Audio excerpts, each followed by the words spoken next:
Hello students, welcome to BTech 360. We're going to cover IIT BHU, which is Varanasi now at this point in time. As you know, we've been covering all the IITs, all the NITs, all the triple IITs in terms of the kind of placement that you have, the kind of cutoffs you need to get into those colleges and the kind of companies that come for placement, the median salary and everything. So in that process, we're going to cover IIT Varanasi. Before I move any further, if you're not subscribed to BTech 360, you're missing out. Subscribe right now because we're going to cover every single detail of how you can get into a BTech college, not just of IITs, NITs, triple IITs, but beyond that also, we'll cover about 400-500 colleges. If you want me to cover any college of your choice, write to me and I'll be happy to cover that. And two, we created a comprehensive guidebook on all the IITs in the country, the kind of placements, the kind of cutoffs you need and all those things. If you want that, click on the link below, register and download the ebook for yourself. Moving back to IIT Varanasi, we'll discuss the branch-wise cutoff, the placement, the median salary and the top recruiters. To explain to you what IIT BHU is, it was established in 2012, right?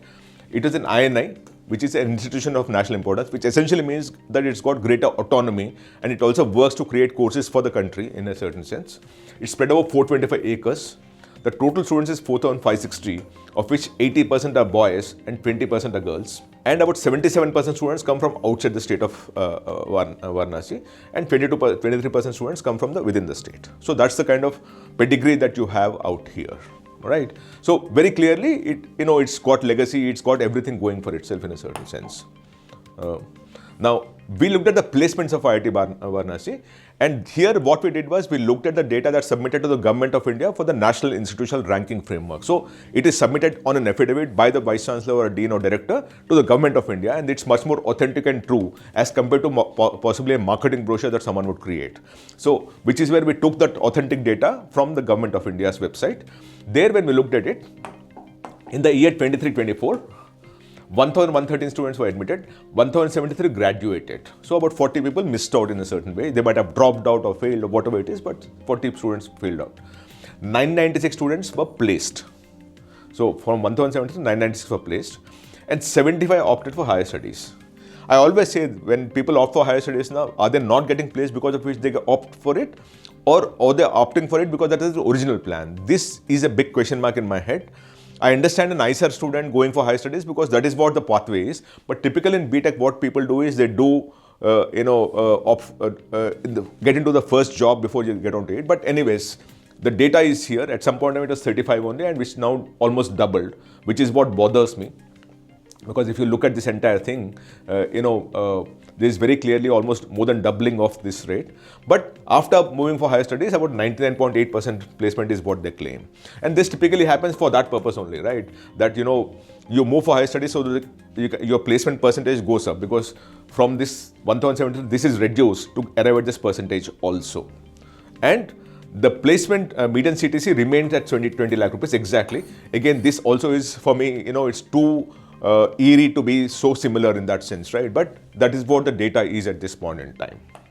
When we look at the placement at a branch-wise level and we looked at what is the highest salary, the average salary and the lowest salary, this for me is a shocker and you must look at it very, very closely.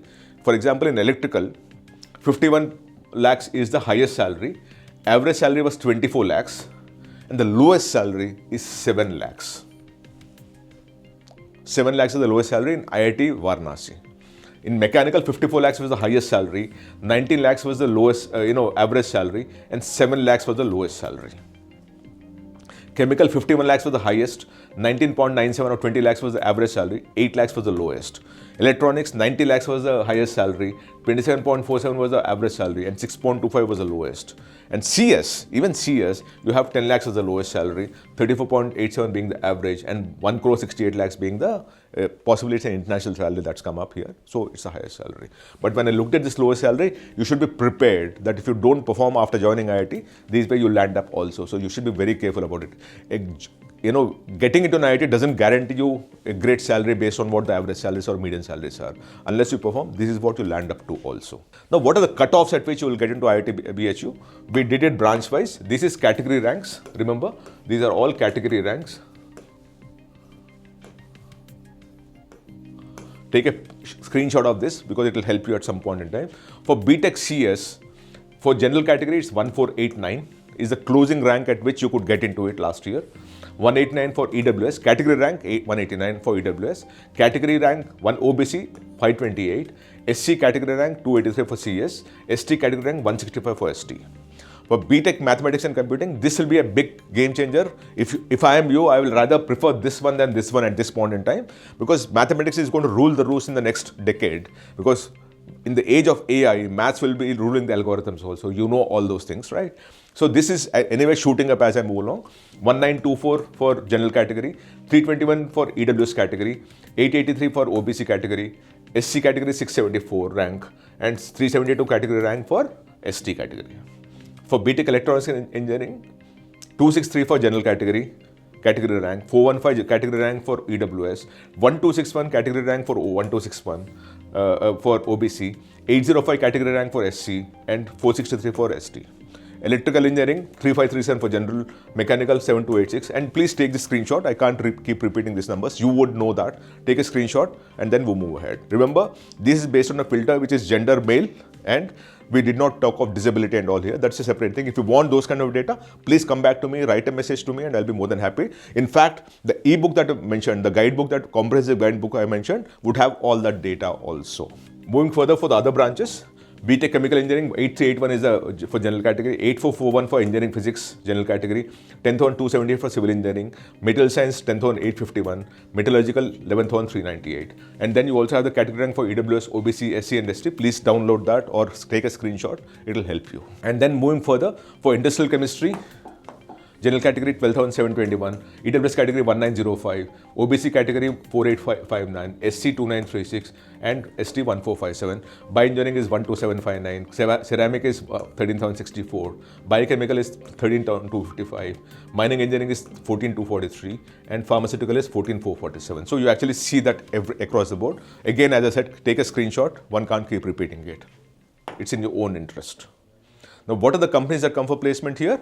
You have Google, Microsoft, Amazon, Apple, Goldman Sachs, Uber, Oracle, Databricks, Nutanix, Cisco, BCG, consulting company, Dalberg, AXL Service, Adobe, Salesforce, Qualcomm, Barclays, which is banks and all, BNY Mellon, Intuit, Sprinkler, Tower Research Capital, DE Shaw, which is a investment banker at Jane Street. And so you actually have every big company, right from investment banks to tech companies to consulting companies. You actually have every kind of a company that's going for recruitment here. So look at that very closely. Now, when we looked at the LinkedIn profile of students who studied at IIT Varanasi and how they're performing, as I told you, it's got some kind of a legacy, but we started looking at 42,678 students who claim that they studied at IIT Varanasi.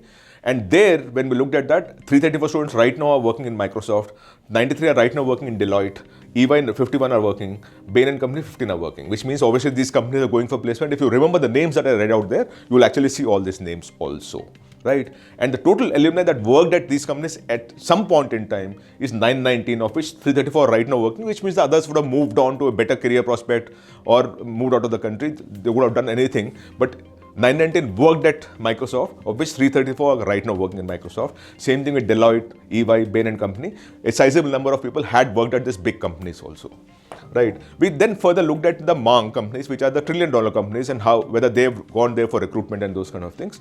When we looked at that data,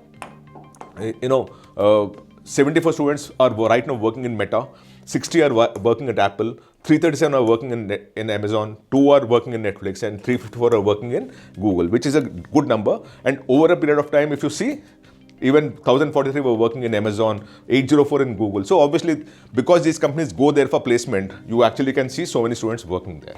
Now, when we looked at the data of the students who are working there, where are they working? Because there are, we tracked so many students. So what are they doing? Where are they working? Which are the geography at which they're working? We saw that 88% of students who studied at IIT Varanasi are right now working in India, of which 32% are working in Uttar Pradesh. It comes from that state. Of which 19% work in Varanasi itself, which is strange for me. Karnataka is 10% students are working, of which Bangalore, obviously the same numbers would. But 8% students are right now in USA. That's a good number, because remember, when 88% students are working in India, which means 12% are working outside of India. Outside of India. Right. So when you actually have 12% students working in the world, outside of India, then it's a good number because it's a young institution, remember that. And Of that 12%, 8% are right now working in USA, 275 working in UAT, 271 in Canada, 241 in UK, and so on and so forth. So obviously the students who are studying here are globally mobile. They're getting great career prospects outside of India also, and that's why they're growing.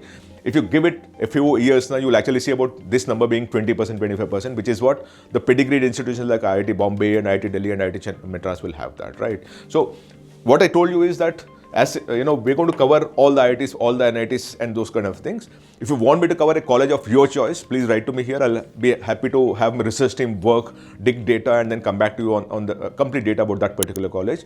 Please subscribe to BTech 360 if you've not done that. This will be the most important lesson that you've taken. And for that, you need to be better informed, and we are here to inform you better. Thank you so much. Namaste.